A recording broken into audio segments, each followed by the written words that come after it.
नमस्कार दोस्तों, स्वागत है आपका एक बार फिर से आपके अपने YouTube चैनल कंपटीशन प्रिपरेशन पे। दोस्तों, इस वीडियो में हम बात करने वाले हैं CPO 2020 के 25 नवंबर के मॉर्निंग शिफ्ट के मैथ्स के क्वेश्चन पेपर की, जिसमें हम करेंगे सारे 50 क्वेश्चंस। और इससे पहले हमने 4 शिफ्ट कर ली है और इसके बाद एक शिफ्ट और आनी है। सबकी प्लेलिस्ट बना दी गई है। जब ये खत्म हो जाएगा तो मैंने 300 क्वेश्चन मेंस के, जो अब की बार मेंस हुआ था 3 शिफ्ट में हुआ था, तो 300 क्वेश्चन वो, 900 क्वेश्चन CHSL के, जो कि 36 शिफ्ट में हुआ था, 25 क्वेश्चन एक शिफ्ट का, और 300 क्वेश्चन है, यानी 1500 क्वेश्चन अभी रिसेंट में जो एसएससी ने एग्जाम कराए हैं उससे करवा रहा हूँ। ये आपके CGL और CHSL 2020 के लिए समझ लो सोने, मतलब हीरे से ज़्यादा कीमती होगा। ठीक है, तो ये करके ज़रूर जाएं। ये सारे कॉन्सेप्ट, सारी वीडियोस देखने के बाद मुझे नहीं लगता आपको कोई भी टॉपिक जो आपके प्रीलिम एग्जाम में आएगा या मेंस एग्जाम में आएगा दिक्कत होने वाली है। ठीक है, मेंस के लिए हालांकि हम बूस्टर भी करेंगे, जिसमें हम सारे जो मेंस 2011 से 18 तक जो सीरीज चली थी उसको 19 और 20 का मिला के, मतलब 19 मेंस हो जाएगा। 19 मेंस का करवा ही दिया है, तो अब मेंस के टॉपिक वाइज मैं अलग अलग करके, मतलब टॉपिक वाइज करके उसकी वीडियो प्रोवाइड करूंगा। उसमें हम क्या करेंगे, CHSL के टॉपिक वाइज, जैसे टाइम एंड वर्क उठा रहे हैं तो CHSL, CPO और CGL मेंस, ये तीनों मर्ज करके आपको करवाऊंगा। तो इससे क्या होगा, आपके ऐसे सारे टॉपिक्स भी कवर हो जाएंगे और टॉपिक वाइज आपका जो मतलब कॉन्सेप्ट है वो एकदम स्ट्रांग लेवल पे, मतलब कह सकते हैं कि जो हीरो लेवल होता है उस पर पहुंच जाएगा। तो चलिए स्टार्ट करते हैं। इससे पहले वीडियो स्टार्ट करें, वीडियो को लाइक कर देना। जो लोग इंस्टाग्राम पे फॉलो नहीं कर रहे, इंस्टाग्राम पे यहाँ पे आईडी दिख रही होगी, वहाँ पे फॉलो कर सकते हैं। लिंक भी डिस्क्रिप्शन में डाल दी है।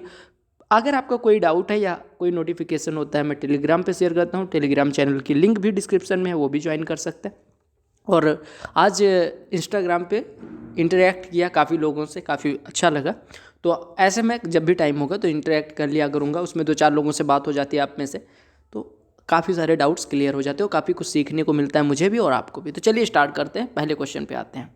पहले प्रश्न में क्या कहा गया 3 successive discounts of 12%, 13% and 11% are equivalent to a single discount. देखो 12%, 13% और 11% सक्सेसिव कितना होगा, यही पूछा गया। बहुत आसानी से कर सकते हैं। 12% और 13% का सक्सेसिव कितना हो जाएगा, 12 + 13 -12 × 13/100, यानी कि आपका हो जाएगा 25 - 1.5 यानी 23.44।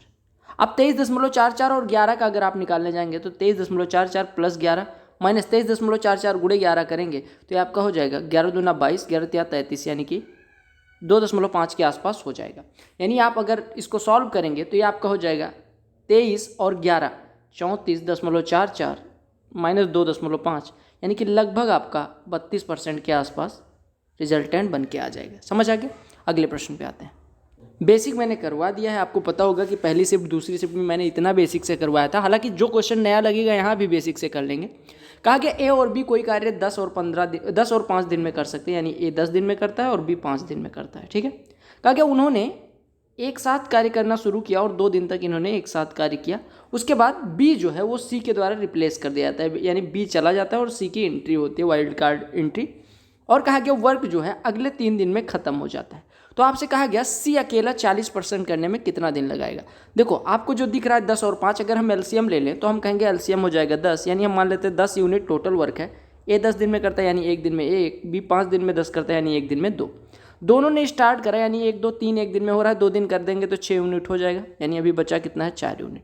ठीक है, और ये 4 यूनिट करने में आपको कहा गया है कि जो हमारे A भाई साहब हैं और C भाई साहब, ये दोनों एक साथ कार्य करते हैं और 3 दिन लगता है। कहा गया A और C जब भी हट जाता है तो A और C कार्य करने लग जाते हैं और 3 दिन लगता है, यानी 3 दिन A करेगा तो 3 यूनिट प्लस 3 दिन C करेगा, 3C बराबर 4 यूनिट, ये काम खत्म हो जाता है। यानी कि 3C बराबर 1, यानी C बराबर 1/3, यानी C एक दिन में 1/3 काम करता है, 1/3 यूनिट कार्य करता है।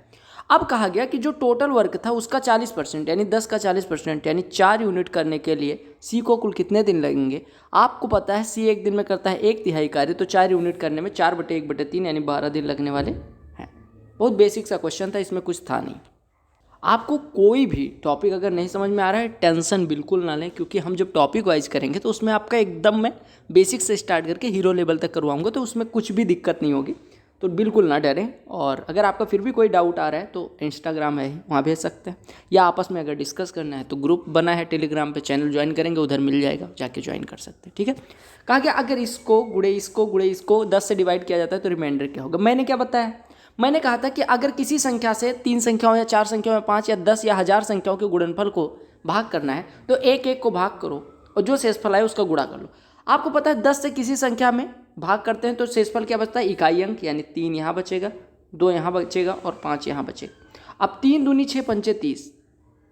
अब जो रिमाइंडर आ रहा है वो आपको पता है 10 से बड़ा है, यानी 30 को 10 से डिवाइड करके चेक कर लीजिए, जो रिमाइंडर आएगा वही आंसर हो जाएगा। 10 से 30 में डिवाइड करेंगे तो पूरा कट रहा है, यानी रिमाइंडर हो जाएगा 0।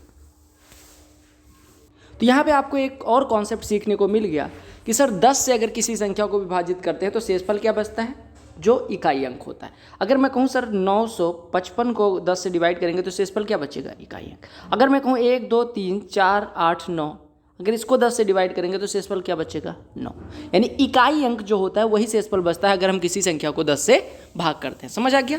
अगले प्रश्न पे आते हैं। ये प्रश्न पिछली शिफ्ट में भी इसी टाइप का पूछा गया था, तो इसको यहाँ पे थोड़ा सा हम स्मार्ट अप्रोच कैसे लगा सकते हैं। कहा गया एक आर्टिकल को 16% नुकसान पे बेचा गया। अगर 660 रुपये और लेके बेचा गया होता तो इस पर 8% का प्रॉफिट होता। तो कहा गया अगर 3080 का बेचते हैं तो कितना प्रतिशत प्रॉफिट होता है। ध्यान से देखिएगा, 16% पहले लॉस हो रहा था और अभी 8% फ़ायदा, यानी -16% और 8% का अंतर निकालिए। तो 16% माइनस में और 8% का अंतर यानी जुड़ जाएगा, यानी 8% प्लस 16%, यानी आपका रिजल्टेंट कितना हो जाएगा, 24%। यानी सीपी का जो 24% है वो कितना है, 660, क्योंकि जो हमारा परसेंटेज में डिफरेंस आ रहा है वो तो 24% आ रहा है, लेकिन रुपए में 660 के बराबर आ रहा है। यानी हम कह सकते हैं 12 दूना 24, 12 पंचे 60, 55, यानी 2% बराबर 55, यानी 100% बराबर हो जाएगा 2750। अब 100% 2750 कहने का मतलब सीपी का 2% अगर 55 है तो सीपी पूरा कितना हो जाएगा, 2% 55, यानी 100% 2750, यानी वस्तु का क्रय मूल्य हो गया 2750। और बेच कितने में रहे, 3080 में, तो प्रॉफिट कितने का हो रहा है, 330 रुपये का। तो 330 निकाल लीजिए, 275 का कितना परसेंट है, तो आप गुणे 100 लगाएंगे, 1 0 कट गया, 11 3 33, 11 से 25 कटेगा, 25 चौको 100, यानी 3 चौको 12% हो जाएगा। ठीक है। कहा क्या गया है कि दो अलग अलग स्कूल दिए गए हैं, ब्लू वाला स्कूल ए है और रेड वाला स्कूल बी है, और अलग अलग सालों में इनमें स्टूडेंट्स की संख्या दी गई है। कहा गया in the bar graph in which year is the absolute difference of the students from school A to B taken together is maximum, यानी ए और बी का जो डिफरेंस है वो मैक्सिमम किस में, सबसे ज़्यादा किस में। आप देख पा रहे होंगे बाकी सब में छोटे छोटे टावर दिख रहे हैं, यहाँ पे टावर का अंतर सबसे ज़्यादा है, तो 900 - 500 400 आपका सबसे ज़्यादा डिफरेंस 2012 में आएगा, सीधे दिख रहा है। अच्छा, एब्सोल्यूट डिफरेंस कहने का मतलब कि चाहे पहले में से दूसरा घटाओ, चाहे दूसरे में से पहला, यानी मॉड लगा के समझ लो घटाया जा रहा है, यानी कोई भी वैल्यू घटाएंगे तो उसमें अगर एब्सोल्यूट वैल्यू पूछी गई है तो वो ऑलवेज पॉजिटिव होती है। कहा गया ए को 2 घंटे 30 मिनट लगते हैं, ज़्यादा लगते हैं बी से अगर 40 किलोमीटर दूरी तय करते हैं। कहा गया अगर ए अपनी चाल दुगनी कर लेता है तो वो 1 घंटे कम में तय कर सकता है पूरी दूरी। तो कहा गया ए से what is the average time taken by A and B to walk a 40 kilometre distance, यानी कि एवरेज टाइम क्या है। एवरेज टाइम कैसे निकलेगा, ए का टाइम बी का टाइम दोनों जोड़ के 2 से भाग। देखो अगर हम कहें 40 किलोमीटर ए जाता है तो 40/ए समय लगेगा, 40 किलोमीटर बी जाता है तो 40/बी समय लगता है। और ये जो 40/ए है वो 40/बी से कितना ज़्यादा है, 2 घंटे 30 मिनट, यानी 5/2 घंटे ज़्यादा है। दूसरे केस को ध्यान से देखिए, कहा गया अगर ए अपनी स्पीड 2 गुनी कर लेता है, यानी कि 40/2 से अगर ये जाता है तो इसे अभी 40/बी से, यानी बी द्वारा लिए गए समय से 1 घंटे कम लगता है। तो आपसे ए और बी का समय पूछा गया, यानी कि 40/ए और 40/बी की वैल्यू निकाल लीजिए। अरे 40/ए ए द्वारा लिया गया समय, 40/बी बी द्वारा लिया गया समय, यानी आप सीधे कह सकते हैं x बराबर y प्लस 5/2। अगर ए द्वारा लिया गया, देखो 40 दूरी है, ए की स्पीड है, तो ए द्वारा लिया गया समय 40/ए जिसको हम x मान रहे हैं, और बी द्वारा लिया गया समय इसी प्रकार से y मान रहे हैं, यानी x बराबर y प्लस 5/2 और x बराबर यहाँ पे मतलब x/2 बराबर y - 1 ये दिया गया। अब आप यहाँ से x की वैल्यू यहाँ पे पुट कर दो, यानी हो गया आपका half y plus 5/2 is equal to y - 1, यानी आपका y/2 इज इक्वल टू हो गया 5/4 प्लस 1, यानी कि हो जाएगा 9/4। यही तो हो रहा है, यानी कि y is equal to 9/2। y is equal to 9/2 हो गया, तो यहाँ पे पुट कर देंगे तो x बराबर कितना हो जाएगा, 9/2 प्लस 5/2, यानी कि 14/2, यानी कि 7। अब आपको इसी का पूछा गया है कि क्या एवरेज क्या होगा, तो 7 और 9/2 का एवरेज, तो दोनों को जोड़ के 2 से भाग कर दीजिए, 7 और 4.5 11.5, यानी कि 11.5 में 2 से डिवाइड करेंगे, यानी कि ये हो जाएगा 5.7 5.75, 5.75। अब 5.75 घंटे में आया है तो 5 घंटे तो 5 घंटे हो गया, और 0.75 घंटे यानी 3/4 घंटे कितना होता है 45 मिनट, यानी कि 5 घंटे 45 मिनट। समझ आ गया? फिर से समझिएगा। देखो ए की स्पीड को अगर हम ए मानते हैं तो 40 दूरी तय करने में 40/a समय लगा। ऐसे बी की स्पीड भी हो तो 40/b समय लगा। आपसे कहा गया ए द्वारा लिया गया समय बी द्वारा लिए गए समय से 5/2 जाता है। पहला केस बन गया। कहा गया ए अपनी स्पीड 2 गुनी कर देता है यानी 2a कर देता है तो 40/2a समय लगेगा। बी 40/b लगता है, 1 घंटे कम लगता है। हमने मान लिया ए द्वारा लिया गया समय x है, बी द्वारा लिया गया समय y है, तो 40/a की जगह पे x, 40/b की जगह पे y रख दिया। पहला इक्वेशन बना x बराबर y प्लस 5/2, दूसरा बना x/2 बराबर y प्लस 1। पहले जगह से x की वैल्यू लाके दूसरे में पुट कर दे रहे हैं, यहाँ से y बराबर 9/2 आ गया। फिर पहले में पुट कर दे रहे हैं x बराबर 7 आ गया। इन्हीं दोनों का एवरेज पूछा गया था। 7 और 4.5 11.5, और 11.5 में 2 से डिवाइड करेंगे तो 5.75 आएगा। 5.75 घंटे कहने का मतलब 5 घंटे और 0.75 यानी 3/4 घंटे। तो 5 घंटे और 3/4 घंटे कितना होता है 45 मिनट, यानी 5 घंटे 45 मिनट आपका आंसर आ जाएगा। कहा गया ए और बी 2 पाइप हैं जो 12 और 18 घंटे में किसी टंकी को भर सकते हैं, यानी ए 12 बी 18 घंटे में भर सकता है। ठीक है, अगर दोनों एक साथ खोल दिए गए तो टंकी को भरने में कितना समय लगेगा? आप कहेंगे 12 × 18/12 यानी कि हो जाएगा 216/30, इतने घंटे लगने वाले हैं। या आप कह सकते हैं 30 सत्ते 210 सही 6/30 घंटे, यानी कि 7 घंटे और 6/30 घंटे मतलब 1/5 घंटे, 1/5 घंटे 12 मिनट हो जाएगा, यानी 7 घंटे 12 मिनट लगने वाले हैं। कहा गया, देखो ये प्रश्न हमने किया है सेम टाइप का, फिर से कर रहे हैं। कहा गया एक स्क्वायर का जो पेरीमीटर है वो रेक्टेंगल के पेरीमीटर का आधा है। कहा गया perimeter of square is 40 metre. Perimeter of square अगर 40 मीटर है यानी 4 times of A is equal to 40, यानी कि स्क्वायर की साइड कितनी हो गई 10 हो गई। और कहा गया जो ये 40 है वो पेरीमीटर ऑफ रेक्टेंगल का आधा है, यानी कि रेक्टेंगल का पेरीमीटर क्या हो जाएगा 2 टाइम्स ऑफ l + b। ये कितना हो जाएगा? जिसका आधा 40 हो वो पूरी संख्या कितनी हो जाएगी 80, या हम कह सकते हैं l + b बराबर हो जाएगा 40। और कहा गया इसकी जो चौड़ाई है वो 2/3 है इसकी लंबाई की, यानी कि अगर हम लंबाई को 3x मान रहे हैं तो चौड़ाई को 2x मानना पड़ेगा। 3x + 2x बराबर 40 यानी 5x बराबर 40, तो x बराबर 8 यानी कि लंबाई हो जाएगी 24 और चौड़ाई हो जाएगी 16। अब आपसे पूछा क्या गया एरिया ऑफ रेक्टेंगल, यानी 24 × 16 पूछा गया, तो 16 चौको 64, 16 दूना 32, 6 38 यानी 384। कहा गया कि ए बी सी 3 लोग बिजनेस शुरू करते हैं, आपको कुछ रुपया दिया गया और कहा गया बी का शेयर जो है मतलब शेयर में हिस्सा है वो 5200 है, तो कहा गया ए और सी का जो प्रॉफिट अर्न हुआ है उसका अंतर क्या होगा। देखिएगा कहा गया ए बी और सी शुरू करते हैं क्या बिजनेस। ठीक है, अब देखो आपको पता होगा जिस अनुपात में दाम उसी अनुपात में इनाम, या जिस अनुपात में पूंजी लगाओगे उसी अनुपात में लाभ मिलेगा, यानी कि 13/75, 16/25 और 18/75 का आप क्या लेंगे अनुपात। 25 से काट दीजिए तो 25 पंजे 125, यहाँ पे 25 पंजे 125, यही तो आ रहा है 25 पंजे 125, 25 पंजे 125। 25 से काटेंगे तो ये आपका हो जाएगा 25 छक्के 150 और ये कितना हो जाएगा 25 छक्के 150, 25 पंजे 125। और अगर हम इसको 25 से काटेंगे तो 25 सत्ते 175, 25 पंजे 125। 5 से फिर कटेगा 11, 12 और 11, 13 और 15, 11, 13 और 15, यानी ए बी सी का जो शेयर है वो 11:13:15 के अनुपात में लगा है। अब कहा गया बी का जो शेयर में हिस्सा है, बी का शेयर में हिस्सा कितना होगा 13 अनुपात में, ये 13 अनुपात बराबर है 5200 के। अगर 13 अनुपात 5200 के बराबर है यानी 1:400 के बराबर हो गया।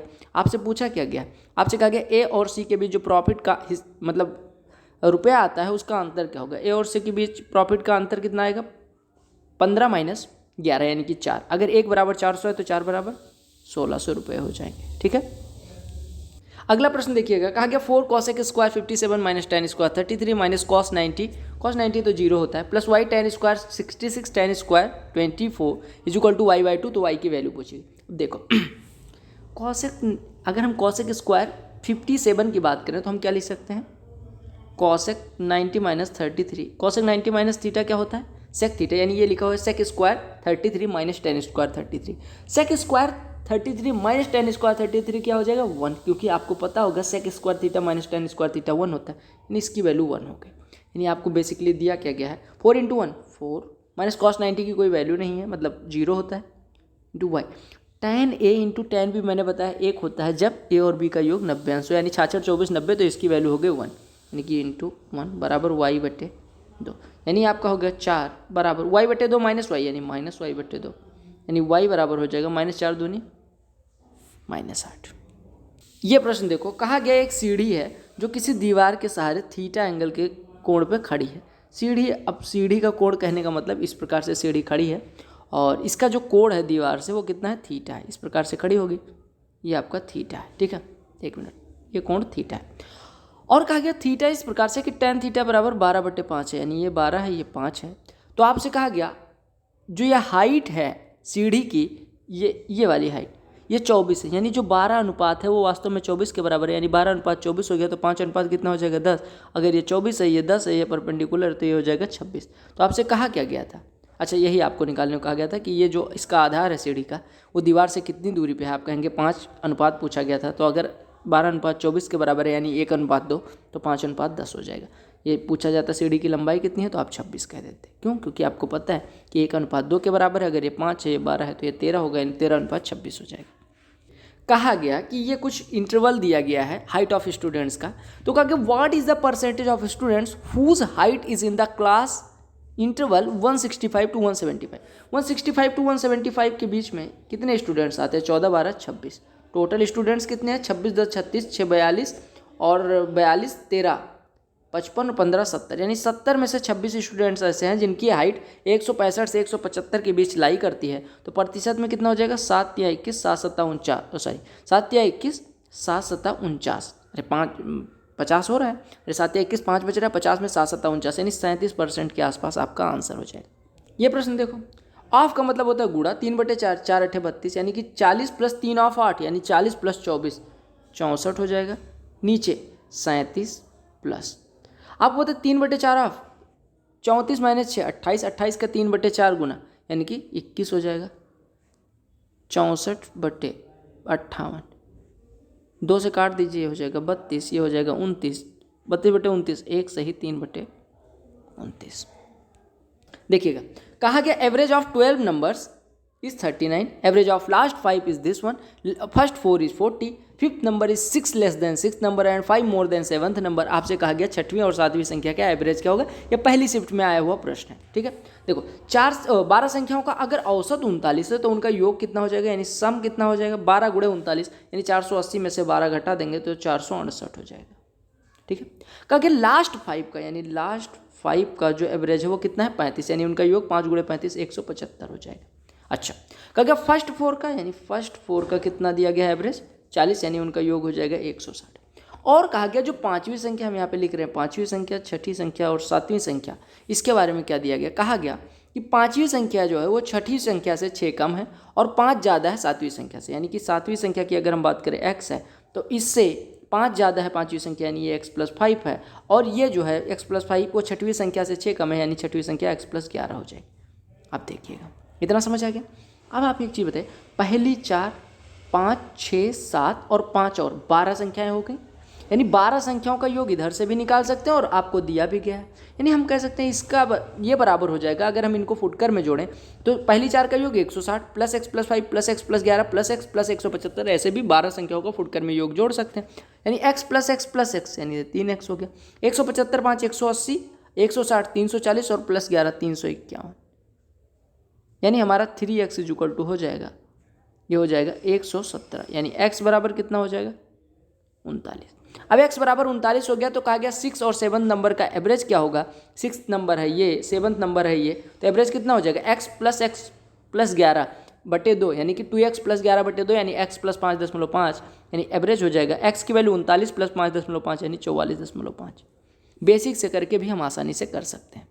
कहा गया एक आदमी ने 12,000 रुपये सिंपल इंटरेस्ट पे 7 साल के लिए इन्वेस्ट करा और उसे मिले 20,400 रुपये, तो कहा गया रेट ऑफ इंटरेस्ट कितना था। ठीक है, अब देखिए 12,000 रुपये पे 7 साल में कितने हो जाते हैं 20,400, यानी कि ब्याज कितना मिला 8400। अरे 12,000 रुपये अगर 20,400 हो जा रहे हैं तो 7 सालों में ब्याज कितना मिला 8400। अगर 7 साल का ब्याज 8400 है तो 1 साल का 8400/7, यानी 1200। 12,000 रुपये पे 1 साल का ब्याज 1200 रुपये है, तो रेट ऑफ इंटरेस्ट कितनी हो जाएगी 1200, 12,000 का कितना परसेंट है 1/10वां हिस्सा है, यानी 10% है। ये प्रश्न देखिएगा, कहा गया 7 साल पहले ए और बी की आयु का अनुपात वो 4:5 था, यानी ए की आयु अगर 4 थी तो बी की आयु 5 थी। ठीक है, और कहा गया 8 साल, ये कितने साल की बात की गई, 7 साल पहले की, और अभी कहा गया 8 साल बाद, 8 साल बाद, ये प्रेजेंट से 7 साल पहले, प्रेजेंट से 8 साल बाद कहा गया इनकी आयु का अनुपात कितना होगा, 9:10 हो जाएगा। ठीक है, तो कहा गया कि उनके डिफरेंस कितना है प्रेजेंट। अब देखो डिफरेंस पूछा जाए तो चाहे आज का डिफरेंस, चाहे 100 साल पहले का, चाहे 100 साल बाद का, यानी आप अपने भाई से आज जितने बड़े हैं उतने ही 100 साल पहले भी रहे होंगे, मतलब जब पैदा हुआ होगा वो तब रहे होंगे, उतने ही मरते दम तक रहेंगे, मतलब अंतर हमेशा समान रहता है। ठीक है, अनुपात बदलता रहता है लेकिन अंतर समान रहता है। ठीक है, अब देखिएगा अगर हम ऐसे अनुपात देखें तो अनुपात कितना बढ़ा है, 5 से 10 हो गया, 4 से 9 हो गया, यानी अनुपात में 5 की बढ़ोतरी हो रही है। और अगर हम अनुपात छोड़ें थोड़ी देर के लिए, अगर दूसरी चीज़ पे आएँ कि सर साल में कितने की बढ़ोतरी हो रही है, तो 7 साल पहले, यानी कि आज से 7 साल पहले और आज के 8 साल बाद का अंतर कितना हो जाएगा, 8 7 15, यानी अनुपात में जो 5 है वो वास्तव में 15 है, यानी 1:3 है, 1:3। अब अंतर आप चाहे यहाँ निकालें चाहे यहाँ निकालें, अंतर 1 आ रहा है, यानी कि 1:3 है, तो यहाँ पे अंतर भी 1 आ रहा है, यानी कि 1:3 साल हो जाएगा, यानी कि 3 साल का अंतर है।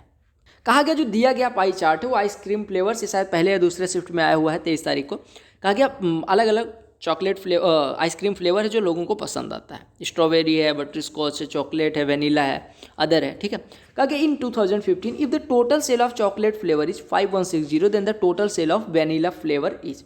आपसे कहा गया 5160 रुपये अगर चॉकलेट पे खर्चा होते हैं तो आपसे कहा गया कि वेनिला फ्लेवर का खर्चा कितना है। आप देखो 25.8 बराबर 5100, 25.8% बराबर आपको दिया गया 5160, तो आपसे पूछा क्या गया है 16.5%।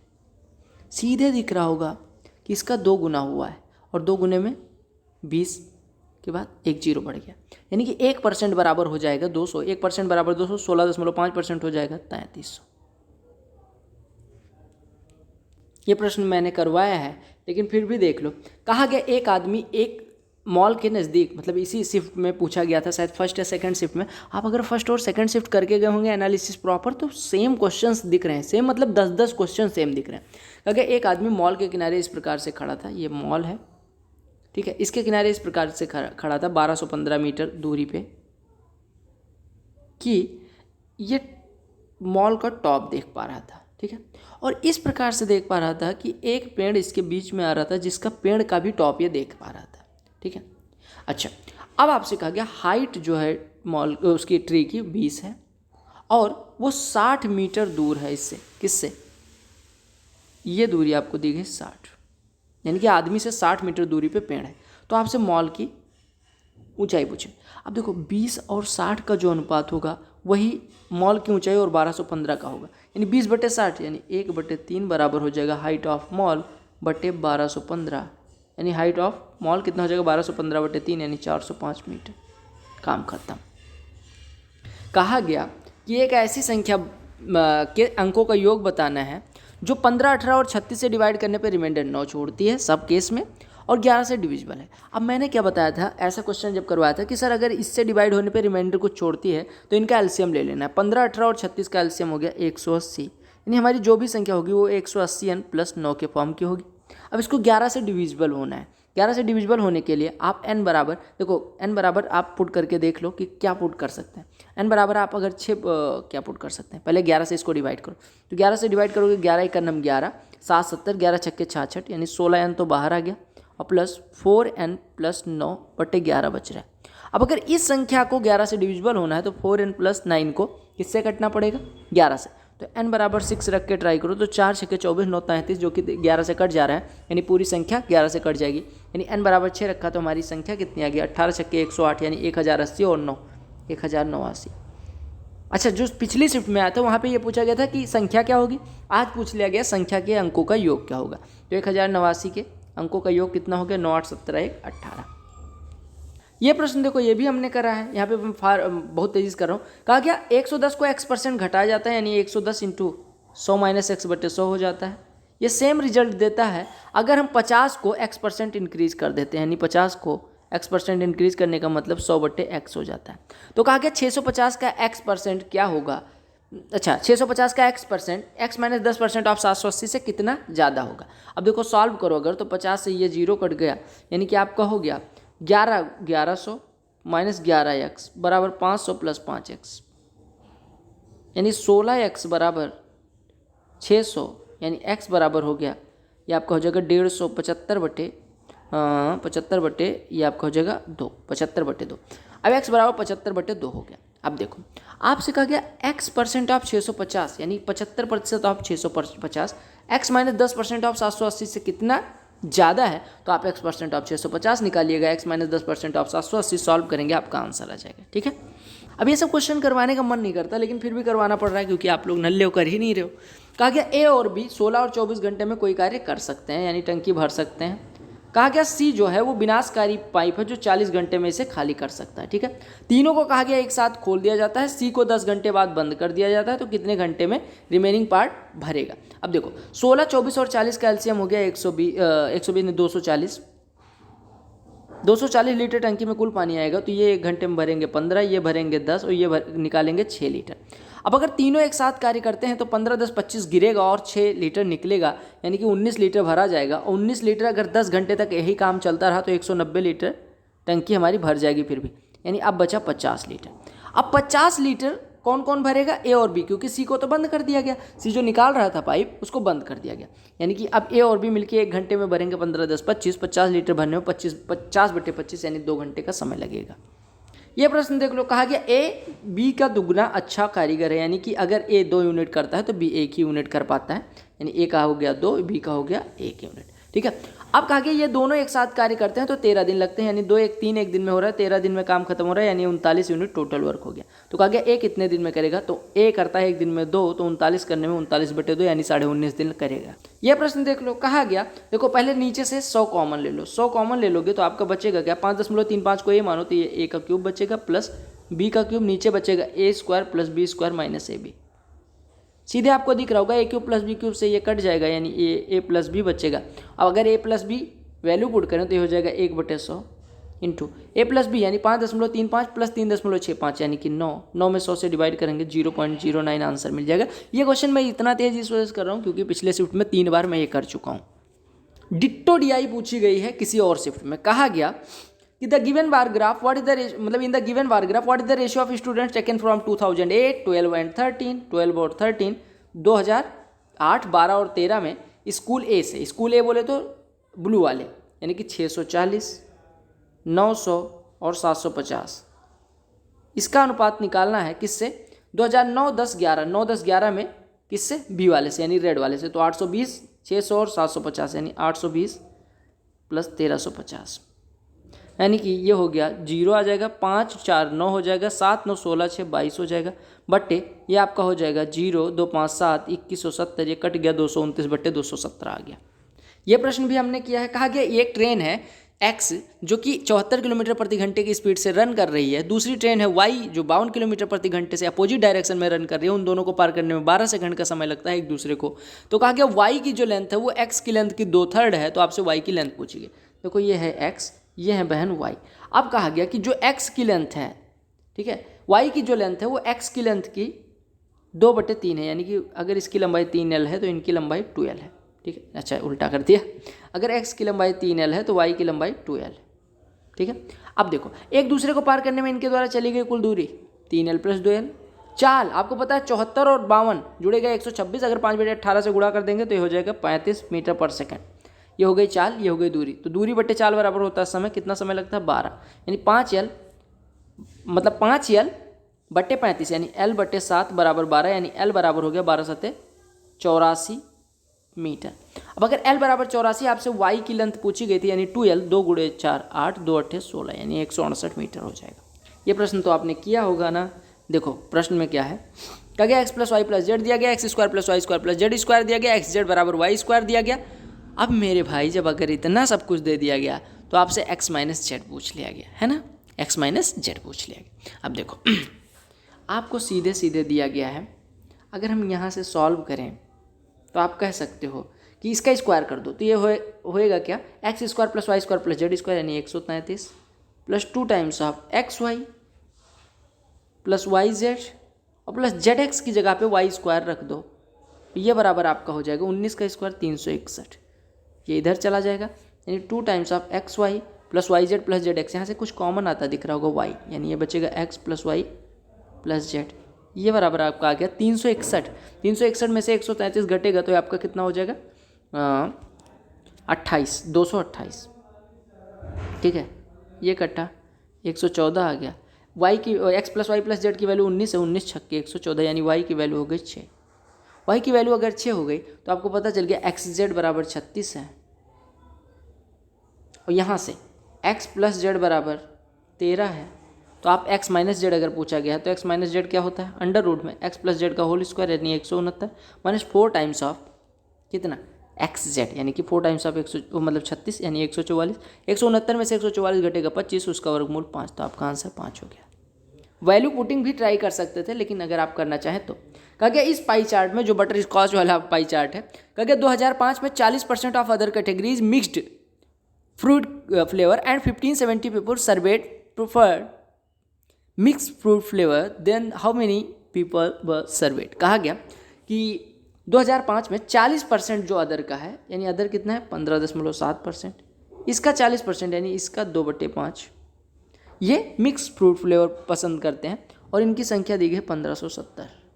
तो आपसे कहा गया कि टोटल पीपल यानी 100% निकालना है, यानी 15.7% का 2/5 अगर इतना है तो आपको निकालना सीधे कितना है, इससे काट दो, ये आपका आ जाएगा 100, 2 से कटेगा ये 50 हो जाएगा, 50 पंचे 250, यानी 1% बराबर 250 हो रहा है, तो 100% कितना हो जाएगा, इसके बाद 12 जीरो आ जाएगा। देखो ये प्रश्न में मैं क्या ही करवाऊँ, लेकिन फिर भी बता दे रहा हूँ। कहा गया कि the sides of a triangle are 24, 26 and 10, यानी एक त्रिभुज है जिसकी भुजाएं 24, 26 और 10 हैं, मतलब कि ट्रिपलेट अगर बना रहे हैं तो ये राइट एंगल ट्राइंगल होगा। एक राइट एंगल ट्राइंगल ड्रा करिए, ठीक है, ये हो गया। अब कहा गया कि इसके सभी वर्टिसेस पे यानी कि शीर्षों पे 4.2 सेंटीमीटर त्रिज्या का वृत्त खींचा गया, यानी इधर भी खींचा गया, इधर भी खींचा गया, इधर भी खींचा गया। ठीक है, अब कहा गया कि जो सर्किल द्वारा कवर्ड एरिया है, यानी यहाँ पे ये वाला एरिया और यहाँ पे ये वाला एरिया, ठीक है, ये एरिया का सम क्या होगा। अब देखो आपको पता है कि अगर ये कोण 90 है, ये कोण थीटा है, तो ये 90 माइनस थीटा हो गया, यानी कि जो वृत्त द्वारा खंड बन रहे हैं उन तीनों खंडों के अगर हम कोणों की बात करें जुड़ के 180 आ जाएगा, क्योंकि त्रिभुज के अंतःकोणों का योग है। और आपको पता है पूरे सर्किल का एरिया होता है पाई आर स्क्वायर, तो अगर 180 अंश त्रिज्यखंड बनाता है यानी अर्धवृत्त हो जाएगा, अर्धवृत्त का half into pi r square हो जाएगा। और वैल्यू पुट करेंगे तो आपका कुछ आ जाएगा हाफ इंटू 22/7 इंटू रेडियस कितनी दी गई 4.2, यानी 4.2 का स्क्वायर यानी 4.2 गुणे 4.2। आंसर शायद इस क्वेश्चन का गलत है, 2 से 14 0.3 हो जाएगा, यानी कि 22 गुणे 4.2 88 और 4 92.4 हो जाएगा, और गुणे 0.3 यानी कि हो गया 72, 3 व 27, यानी आपका ये 27.72 करेक्ट आंसर हो जाएगा। सही है, आंसर सही है, ठीक है, 27.72 सही आंसर हो जाएगा। बस आपको यहाँ पे इतना कॉन्सेप्ट लगाना था कि सर अगर ये वृत्तखंड यहाँ पे और यहाँ पे और यहाँ पे इनके कोणों का, शीर्ष पे आंतरिक कोणों का योग पूछें, यानी angle subtended of the centre of the circle, तो तीनों मिलके 180 हो जाएगा, और 180 अंश अगर कोण बनाता है तो समझ लीजिए सेमी सर्किल यानी अर्धवृत्त है, बात खत्म। कहा गया कि अगर प्रत्येक साइड स्क्वायर की 17% डिक्रीज कर दी जाए तो परसेंटेज डिक्रीज किसमें, एरिया में क्या होगा। अब देखो अगर 17% का रिजल्टेंट पूछा जाए तो आप कहते हैं कितना होता है, 17 जोड़िए 34 और माइनस 17 गुणे 17/100 यानी 289/100 यानी 2.89 इसमें से घटाएंगे तो 34 में से अगर 3 घटता तो 31 होता, 3 से थोड़ा कम घट रहा है यानी 31.11 बचेगा। अरे 0.89 अगर 1 में से घटाते हैं तो 0.11 बचता है। अब ये सड़ा हुआ प्रश्न देख लो, कहा गया ABC का एवरेज वेट 65 है, यानी ABC का कुल वेट कितना हो जाएगा 3 गुणे 65 यानी 195। कहा गया C और B का एवरेज वेट 61.5 यानी B और C का कुल योग कितना हो जाएगा 61 दूना 2 छक 12 122 1 123। तो यहाँ से A बराबर कितना हो जाएगा 195 माइनस 123 यानी कि 72 किलोग्राम। अब आपसे कहा गया A और C का एवरेज वेट 68.5 है, यानी A और C का योग कितना हो जाएगा 68.5, 68 दूना 136 1 137। A और C का योग 137 है, A 72 है, तो C कितना हो जाएगा 137 माइनस 72 यानी कि 65 किलोग्राम का। कहा गया कि मतलब डीजल की प्राइस, एक डीजल कहने जा रहा था, 26% बढ़ जाती है, यानी कि पहले 100 रुपये में था तो अभी 126 रुपये में हो गया। कहा गया एक आदमी अपना खर्चा केवल 15% बढ़ाना चाहता है तो उसे कितने प्रतिशत में कंजम्पशन में कमी करनी पड़ेगी। मान लो पहले वो 1 लीटर खर्च करता था यानी 100 रुपये लगते थे, अभी वो 15% बढ़ा सकता है यानी 115 रुपये का डीजल यूज कर सकता है। तो कहा गया कितने की कमी है, पहले 1 लीटर यूज करता था, अभी 115 रुपये में कितना मिलेगा, 115/126, यानी आप अगर काटें तो ये किससे कट रहा है, 23 से कट रहा है, 23 चौको 112, 23 से नहीं कट रहा है। यानी आप ऐसे देख लो, सीधे देख लो कि 1 लीटर पहले यूज कर रहा था, अभी 115/126, यानी कटौती कितने की हुई, 11/126 की। प्रतिशत में निकालने जाओगे तो 11/126 गुणे 100 करोगे, आप सीधे सीधे देख पा रहे होंगे, ये 2 से कटेगा 63 हो जाएगा, 2 से 1 50 हो जाएगा, 50 गुणे 11 550, 550 अगर 8 बार ले जाएंगे तो हाँ 8 बार जा सकता है, 9 बार ले जाएंगे तो नहीं जाएगा क्योंकि 560 से ऊपर हो जाएगा, यानी 8 बार जा सकता है, 8 बार एक ही है ऑप्शन। सीजीएल मेंस में इसका खूब क्रेज था इस बार। कहा गया a cube minus b cube divided by a minus b, बचता क्या है, a स्क्वायर यानी कि 5x square plus b y square यानी कि 3y square plus A B यानी कि √5 × √3 √15 xy, ये बराबर दिया गया ax square plus b y square plus c x y. तुलना कर दो सबके गुणांकों की, यानी एक्स स्क्वायर के गुणांक की तुलना करोगे तो ए की वैल्यू मिल जाएगी, ए बी और सी मिल गया।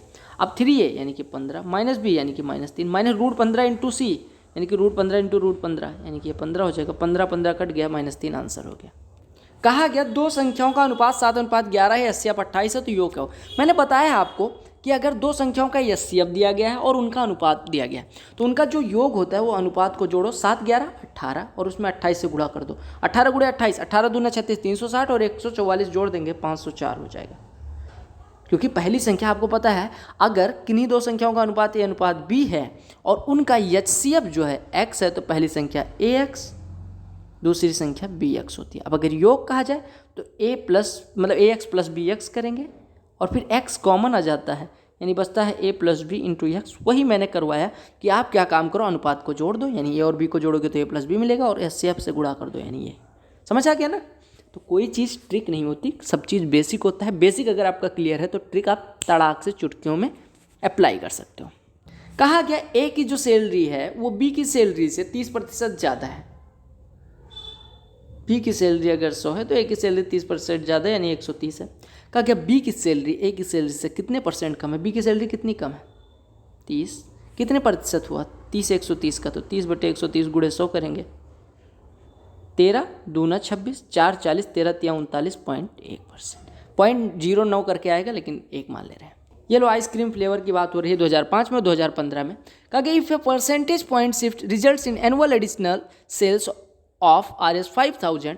अब यहाँ पे देखिएगा एनुअल पॉइंट शिफ्ट कहने का मतलब 1% बराबर 5000 है, यानी 1% का अगर इंक्रीज हो रहा है तो 5000 का इंक्रीज हो रहा है। ये percentage point shift results in additional sales of 5000 यानी 1% बराबर है 5000 के अंतर अगर निकालें तो कहा how much did the combined annual strawberry and butterscotch sales increase from 2005 to 2015।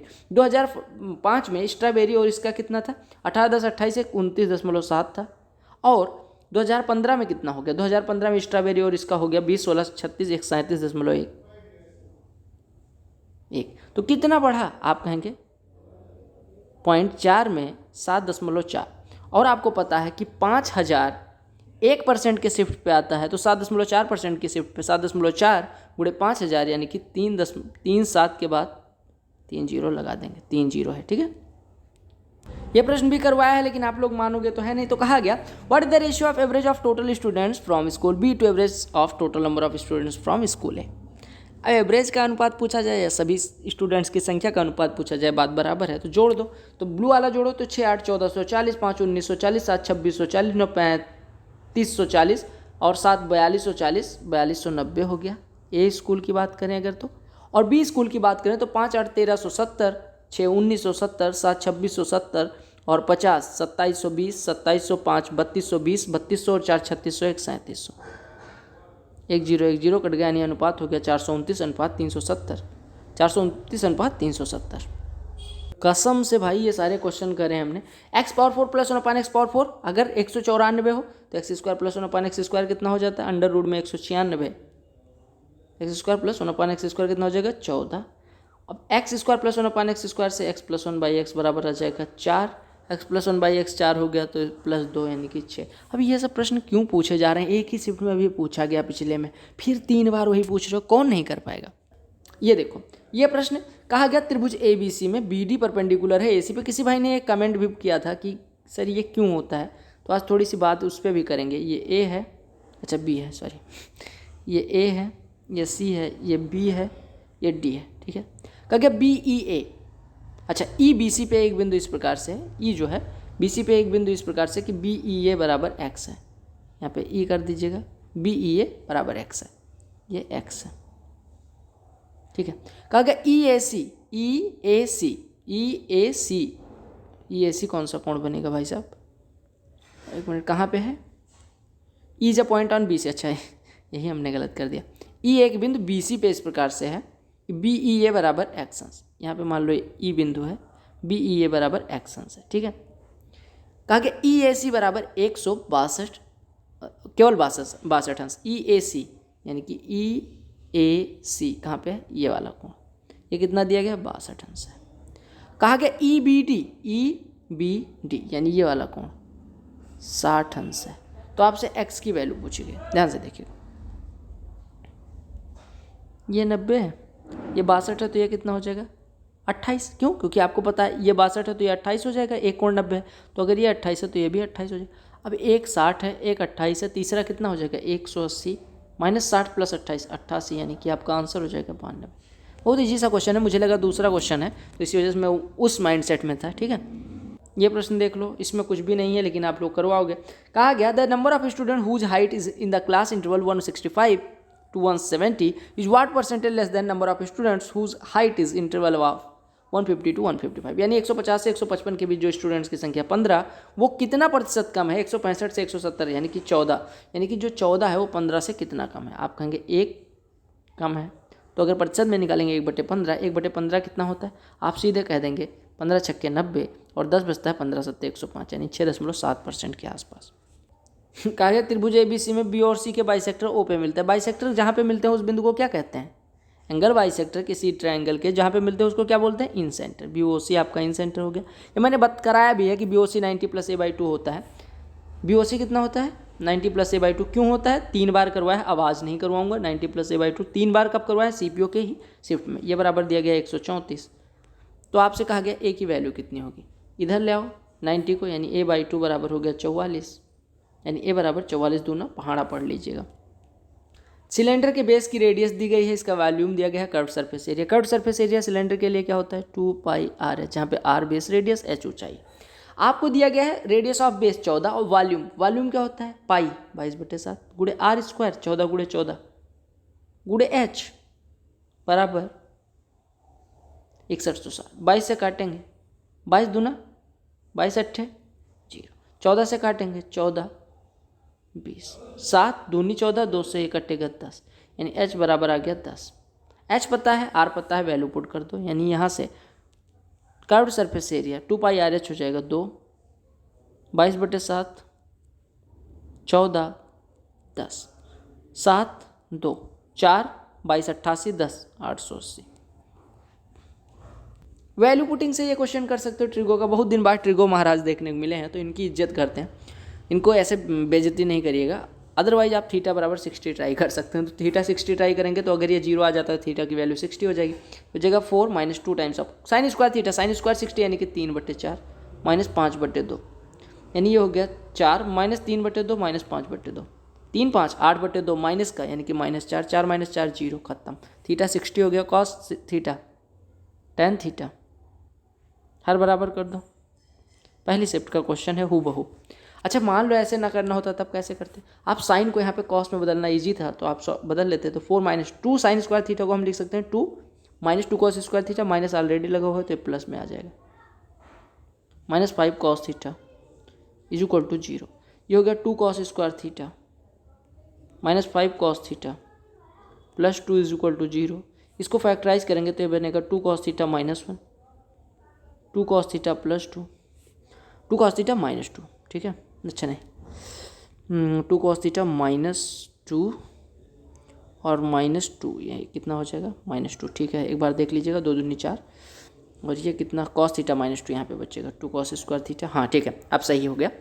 तो ये केवल 1 cos theta -2 is equal to 0 हो गया। यहाँ से cos थीटा की वैल्यू 2 हो जाएगी, जो कि 0 से 90 के बीच पॉसिबल नहीं। वैसे cos थीटा की वैल्यू 2 हो ही नहीं सकती, 1 से बड़ी हो ही नहीं सकती, यानी ये पॉसिबल नहीं है। तो 2 cos theta is equal to 1, यानी cos थीटा बराबर 1/2, यानी थीटा बराबर 60। अब थीटा 60 यहाँ से मिल गया था, फिर उसके आगे वही करना है जो आपने किया था।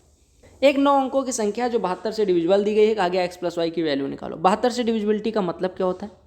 संख्या 8 से भी और 9 से, दोनों की गर्लफ्रेंड रह चुकी है। अब अगर 8 से कोई संख्या कट रही है तो लास्ट 3 डिजिट 8 से कटना चाहिए, यानी कि y को 4 होना पड़ेगा।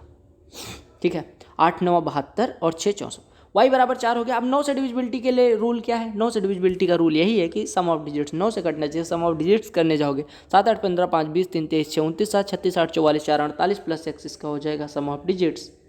अब आपको पता है 48 प्लस x यानी 54 नियरेस्ट इंटीजर आएगा, यानी x की वैल्यू हो जाएगी 6। अगर इसको कटना है 9 से तो इसको 54 होना पड़ेगा, यानी x बराबर 6 हो गया, y बराबर 4, x + y पूछा गया, 6 4 10 होता है। पी और पी भी 2 जीवाएँ हैं जो किसी वृत्त पे खींची गई हैं। ये खींचा, ये खींचा। जो पहली बार ये वीडियो देख रहे होंगे वो ऐसा ना समझिएगा कि मैं ऐसे ही बताता हूँ। कई बार कुछ क्वेश्चन इस वजह से तेजिस करवा रहा हूँ क्योंकि 3 शिफ्ट में ऑलरेडी मैं कल परसों में करवा चुका हूँ। अब देखो, कहा गया ए पी बी बराबर 142 अंश है, तो ये कितना होता है? ओ ए बी, ये कितनी बार कर चुके हैं मेरे भाई? जो लोग पहले कर चुके हैं वो बताएंगे। ओ ए बी कितना हो जाएगा?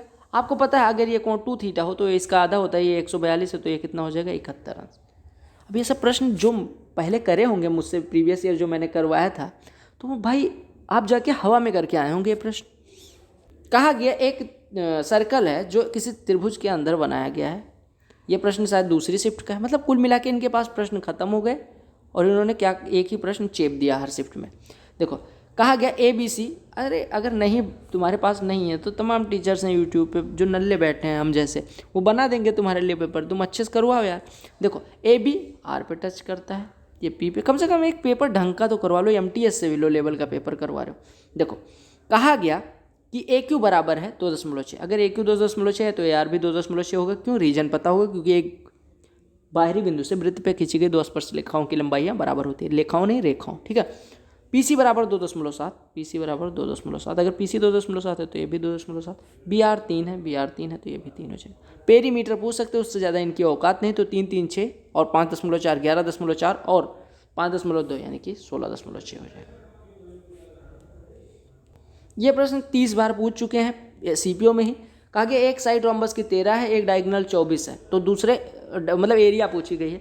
अब आप सीधे देख सकते हो कि 4 टाइम्स ऑफ 13 का स्क्वायर बराबर दिया गया है 24 का स्क्वायर प्लस x का स्क्वायर। क्यों? क्योंकि आपको सबको पता होगा कि अगर साइड A हो तो 4 टाइम्स ऑफ A स्क्वायर बराबर होता है पहले डायगोनल का स्क्वायर प्लस दूसरे डायगोनल का स्क्वायर। ये कब होता है? जब ये रोम्बस हो, A उसकी साइड हो, D1 D2 डायगोनल्स हो। 4 टाइम्स ऑफ 13 के स्क्वायर को आप 26 का स्क्वायर लिख सकते हो। 26 का स्क्वायर बराबर 24 का स्क्वायर प्लस x का स्क्वायर। आपको पता है 26 24 और 10 ट्रिपलेट बनाते हैं, यानी कि x की वैल्यू हो गई 10।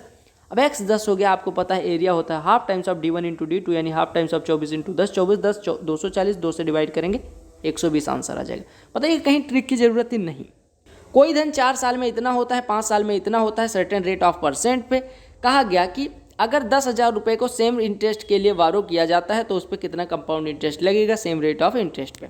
अब देखो, 4 साल के अंत में जो साधारण ब्याज होता है, मतलब मिश्रधन बनता है, वही 5वें साल के लिए मूलधन बन जाता है। यानी कि हम अगर कहें तो 7562 को अगर हम 1 साल के लिए इन्वेस्ट करते हैं, यानी 1 + R/100 पे इन्वेस्ट करते हैं, तो हमें मिल जाता है 8469.44। अब पता नहीं आप लोगों को याद है या नहीं, यहाँ से हमारे R की वैल्यू आती थी 12%। ये CPO के पहले शिफ्ट या दूसरे शिफ्ट का प्रश्न है। अब R बराबर 12% हो गया, तो आपसे कहा गया कि इसको अगर हम 2 साल के लिए इन्वेस्ट करें चक्रवृद्धि ब्याज पे, तो कुल कितना ब्याज मिलेगा? आपको पता है 12% की दर से अगर 2 साल के लिए चक्रवृद्धि ब्याज पे इन्वेस्ट करेंगे तो हमें मिलेगा कितना? 12% प्लस 12% प्लस 12 × 12/100, यानी कि 1.44%, यानी 25.44% हमें ब्याज मिल जाएगा। 10,000 का 25.44% हो जाएगा 2544। अब आपको पता नहीं याद है या नहीं याद है, जो भी अगर नहीं याद है तो भाई याद होना चाहिए क्योंकि आपने पहले शिफ्ट में करा है। कहा गया 20% के सक्सेसिव डिस्काउंट मार्केट प्राइस पे दिए जाते हैं और जो सिंगल डिस्काउंट हो 331 रुपये 20 पैसे के बराबर। मतलब अगर हम 20% का सक्सेसिव डिस्काउंट देते हैं तो वो रुपए में 331 रुपये 20 पैसे के बराबर मार्केट प्राइस पूछेगी। आपको पता है 20% का सक्सेसिव कितना हो जाता है, 20 + 20 - 20 बटे 20, 20 × 20/100 यानी कि 36% होता है। 36% किसी वस्तु के मार्केट प्राइस का आपको दिया गया 331.20 यानी 12 से काट दीजिए, 12 × 3 = 36, 3% या हाँ ठीक है ऐसे देखिए 9 से काटिए, 9 × 4 = 36, 9% बराबर 4% बराबर हो जाएगा 9 × 3 = 27 और ये 6 = 61, 9 × 6 = 54, 9 × 8 = 72 यानी 4% बराबर 36.8। तो 100% कितना हो जाएगा, 25 से गुणा कर दीजिए। 25 से गुणा करने के लिए 100 से गुणा करके और 4 से डिवाइड कर दीजिए यानी कि 3680 में 4 से डिवाइड करेंगे 4 × 9 = 36, 920 रुपये हो जाएगा। इसकी वैल्यू पूछेगी, अब इसको बेइज्जती करोगे या करोगे, तो चलो बेइज्जती कर देते हैं इसकी। 6 आप 2 12, 12 3 से डिवाइड करेंगे, मतलब 3 में डिवाइड करेंगे 1/4, 1 में से 1/4 घटेगा 3/4 हो गया, प्लस 4 आप 1/4 ये हो गया, 1 1 का 4 में डिवाइड करेंगे 4, 4 में 8 से डिवाइड होगा 1/2 यानी इतने तक को हम सॉल्व करके इतनी 8 भागे 1/4 यानी 32, चौको 128 को 1/8 से गुणा करेंगे यानी कि ये हो जाएगा 16। अब आपका हो गया 16, 3/4 प्लस 1/2 यानी कि 5/4, 5/4 16 में जोड़ेंगे तो 17 से ही 1/4 मिलेगा यानी 17 चौको 68, 69/4। इससे ज़्यादा इसकी क्या बेइज्जती करोगे। इस प्रश्न को 30 थप्पड़ मारो। कहा कि following histogram shows the weight of students of class X in a school on particular day. ये नया क्वेश्चन है, ये इनका नया क्वेश्चन है जो अगली शिफ्ट में देखना, सेम क्वेश्चन आएगा DI में। कहा गया हिस्टोग्राम में कुछ एवरेज वेट दिया गया है कि 40 से 45 के बीच 20 स्टूडेंट, 45 से 50 45, 50 से 55 30, 55 से 60 60, 60 से 65 40 और 65 से 70 5 स्टूडेंट्स हैं। कहा गया number of student weighing less than 55 kilogram यानी 55 किलोग्राम से लेस स्टूडेंट्स की संख्या is what % less than number of students weighing 55 to 65 kg यानी 55 से 65 के बीच में जो स्टूडेंट्स की संख्या है उससे कितना प्रतिशत कम है। अब देखो पहले 55 से नीचे निकालो, 20 45 और 30 यानी कि 95 स्टूडेंट्स ऐसे हैं जो 55 से कम हैं और 100 स्टूडेंट्स ऐसे हैं जो 55 से 65 के बीच है। 100 से 95 कितना कम है, 5% में 5%, ये पूछा गया था, ये DI का लेवल। तो इसको थोड़ा सा जूम करते हैं और आपको कुछ बातें बताता हूँ। देखो सबसे इम्पॉर्टेंट चीज़ है मेरे भाई कि आपके लिए मैं थोड़ा सा काम कर रहा हूँ, है ना, मेहनत कर रहा हूँ। और अगर आप लाइक नहीं करोगे तो कैसे मोटिवेशन रहेगा, अगर शेयर नहीं करोगे तो और कम हो जाएगा मोटिवेशन, और सब्सक्राइब नहीं करोगे तो और कम हो जाएगा। तो ये तीनों काम धड़ाधड़ करो और टेलीग्राम चैनल से अगर नहीं जुड़े हो तो जुड़ जाओ। और दूसरी सबसे इम्पॉर्टेंट चीज़, अगर इंस्टाग्राम पे फॉलो नहीं कर रहे तो इंस्टाग्राम ID भी दिख रही होगी, फॉलो कर लो और मौज करो, पढ़ते रहो। जो मैं कह रहा हूँ पढ़ते रहोगे तो आप ऐसे जैसे सड़वा प्रश्न आज हम कह पा रहे हैं ऐसे आप जाके एग्जाम में मज़े लेके करोगे और 30 से 35 मिनट में पूरा पेपर 50 क्वेश्चन करके आ जाओगे, ठीक है। तो आई होप आपको सारे क्वेश्चन समझ में आ गए हों। अगर वीडियो पसंद है वीडियो को लाइक करना। अगर आपको बेसिक में कहीं भी दिक्कत होती है बिल्कुल कोई हेजिटेशन नहीं होना चाहिए, आप कमेंट में बता सकते हो। टॉपिक वाइज हम स्टार्ट करेंगे तो सब कुछ मिक्स कर देंगे। जो लोग टॉपिक वाइज के लिए परेशान है मेरे भाई थोड़ी देर और वेट कर लो, ये खत्म हो जाए, एक शिफ्ट और बचा हुआ फिर हम उसी पे लगेंगे, ठीक है। और जो लोग कह रहे हैं NTPC में क्या आएगा, तो आपको ये जो प्रश्न दिख रहे हैं TCS ही करवा रही है, ठीक है। और ऐसे प्रश्न इससे ऊपर लेवल के आपके RRB NTPC की भी औकात नहीं है, ठीक है। वहाँ पे विचलन डेविएशन वगैरह कई बार आ जाता है। डेविएशन पे एक वीडियो बना दूंगा तो वो भी काम हो जाएगा। तो आप लोग देखते रहें। मैथ मतलब मैथ होता है, ना कि वो SSC NTPC FCAT CDS CLAT ऐसा नहीं होता, ठीक है। तो मैथ पढ़ो, अच्छे से पढ़ो। Bye bye, love you all, keep studying.